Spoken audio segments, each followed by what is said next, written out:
दोस्तों स्वागत है आपका स्टेनो गुरु यूट्यूब चैनल में। दोस्तों आज की वीडियो हम लोग प्रैक्टिस करने वाले 120 शब्द प्रति मिनट की स्पीड से डिक्टेशन का यहाँ पे अभ्यास करेंगे, जो कि आपके आने वाले सभी स्किल टेस्ट के लिए बेहद लाभकारी होगा। इस क्रम में दोस्तों ये हमारा 14वां वीडियो है। इससे पहले 13 वीडियो हमने अपलोड किया। अगर आपने नहीं देखा तो आप हमारी प्ले लिस्ट में जाएंगे, वहाँ पे क्रम वाइज आपको वीडियो मिल जाएगा। वीडियो पसंद आए तो वीडियो को लाइक कर देना। चैनल पर पहली बार आए तो सब्सक्राइब करके नोटिफिकेशन बेल आ रखना, जिससे इंपॉर्टेंट वीडियो आपसे मिस ना हो। डेली डिक्टेशन के लिए आप चाहे तो हमारे चैनल का मेंबरशिप ले सकते हैं या हमारे पेड ग्रुप को ज्वाइन कर सकते हैं। तो ज्यादा समय न लेते हुए चलिए रेडी 5 सेकेंड 120 शब्द प्रति मिनट की स्पीड से सभी लोग प्रैक्टिस करेंगे। स्टार्ट। अध्यक्ष महोदय, मैं कहना चाहता हूं कि हर आदमी को यह अधिकार है कि जिसको वह चाहे डाक द्वारा मत भेज सके। ऐसा तो नहीं है कि सभी मत किसी एक अधिकारी के सामने ही इकट्ठा करके भेजे जाते हैं। जहां तक इस बिल का संबंध है वह ठीक है, वह प्रारंभ में ही आना चाहिए था और मैं इसका समर्थन करता हूं।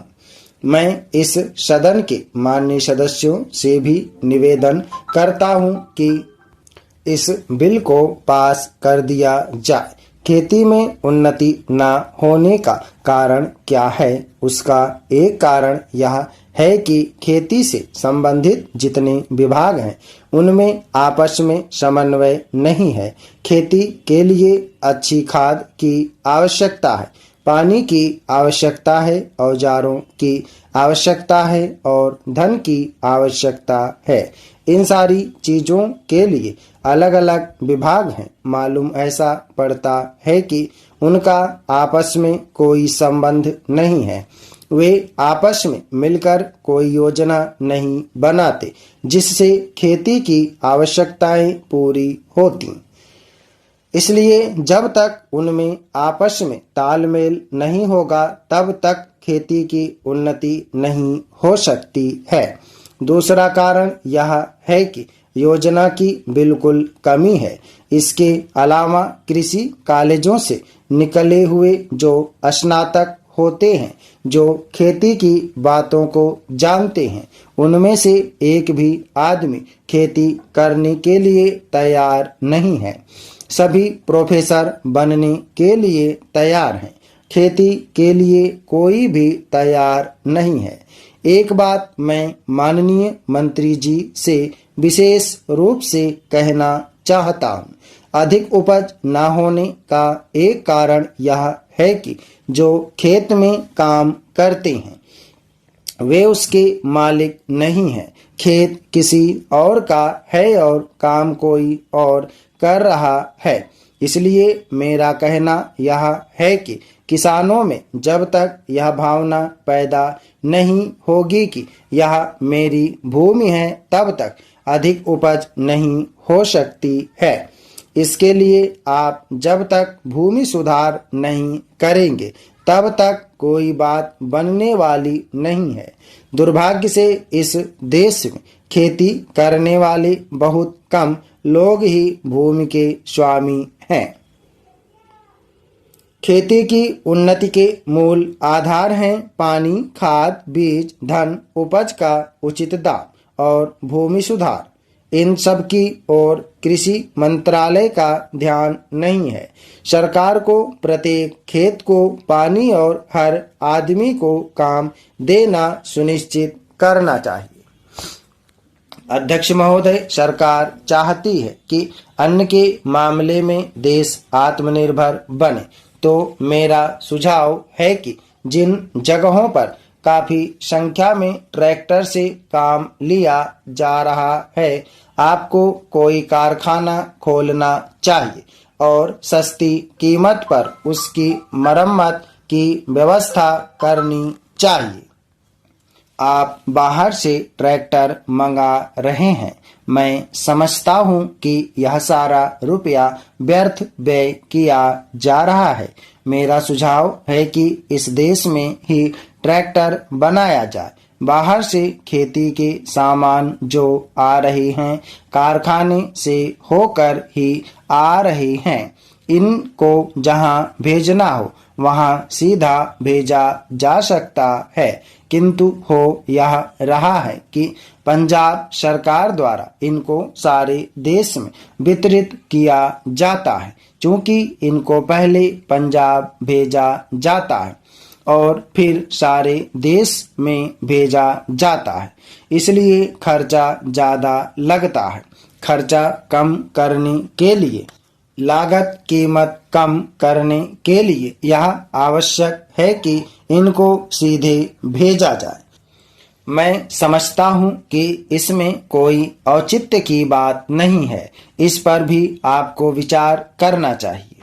आपको किसानों की सहायता करनी चाहिए, उनकी हिम्मत आप ना तोड़ें। हमें चाहिए कि उनको हम सस्ते दामों पर खाद दें, बिजली दें, बीज दें और पानी भी दें। लेकिन ऐसा ना करके हम देख रहे हैं कि हर चीज के दाम बढ़ाए जा रहे हैं। नलकूप पर आप कर लगा रहे हैं, उनको बिजली नहीं मिल रही है। इस ओर आपका ध्यान जाना चाहिए। वास्तव में आप कृषि की उन्नति चाहते हैं तो सिंचाई और बिजली का काफी इंतजाम होना चाहिए। जब तक सिंचाई और बिजली का इंतजाम नहीं होगा तब तक खेती की उन्नति नहीं हो सकती। अब तक सिंचाई और बिजली तो एक मंत्री के हाथ में है, लेकिन कृषि दूसरे मंत्री के हाथ में है।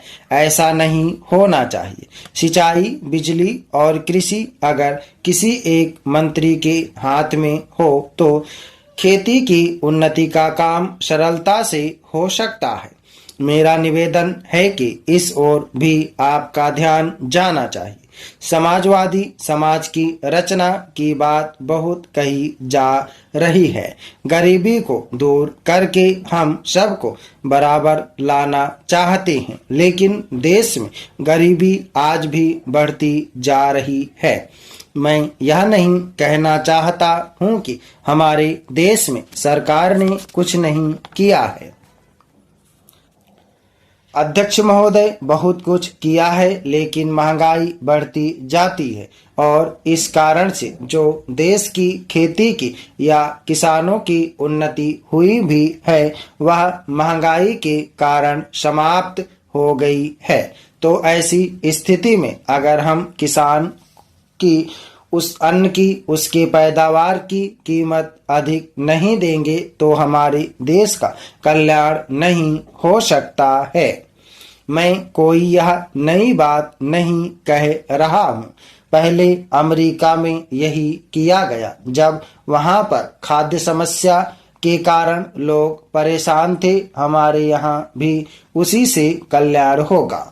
हम देख रहे हैं कि हमारी सरकार के प्रयत्नों के परिणाम भी अच्छे निकलने लगे हैं।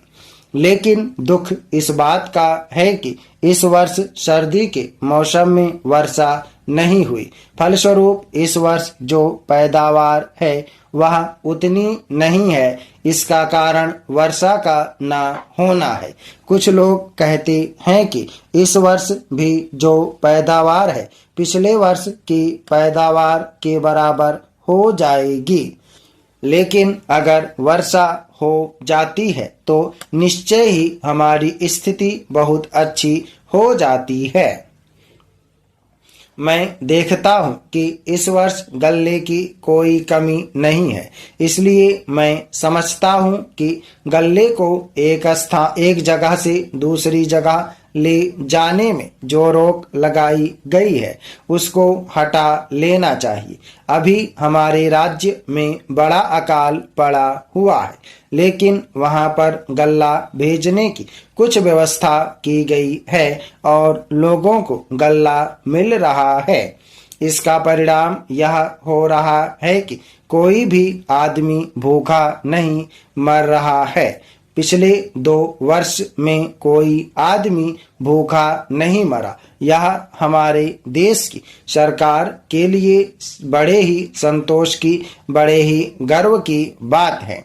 यदि अन्न की उपज हमें बढ़ाना है तो हमें पानी का इंतजाम करना चाहिए।